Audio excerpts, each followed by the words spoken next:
ክፉ ነገር በህይወታችሁ ላይ ሲያሴሩም ሲሰሩም የማይከናወነው because of the love of God። አልጣሉኝም ለምን? ስለሚወደኝ። ቀጥያለሁ ስለሚወደኝ። ንገሩት ለጠላታችሁ አለው በህይወት ስለሚወደኝ። እንደ ድግምታችሁ እንደ መርዛችሁ እንደ እንቅፋታችሁ አልሆነብኝም። ለምን? ስማርት ስለሆንኩ አይደለም፣ አራዳ ስለሆንኩ አይደለም፣ ጎበዝ ስለሆንኩ አይደለም፣ ስለሚወደኝ ነው።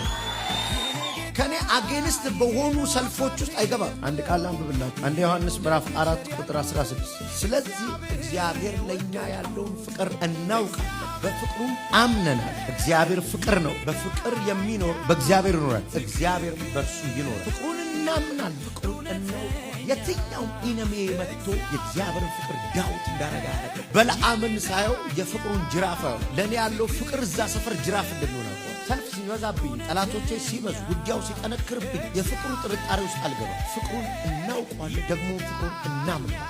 እንደሚወደን ነው። እርግማናቸውን ሊሰማ ዘንድ ያልወደደ ሕይወታችሁ ላይ የተነገሩ ክፉ ንግግሮች ሁሉ መልካም ሆነው ወደ እናንተ ይመጣሉ። ተቀይረው እቤታችሁ ይገባሉ። ተለውጠው እጃችሁ ይገባሉ።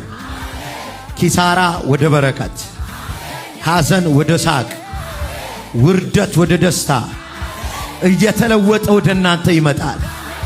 ይሁን አለ።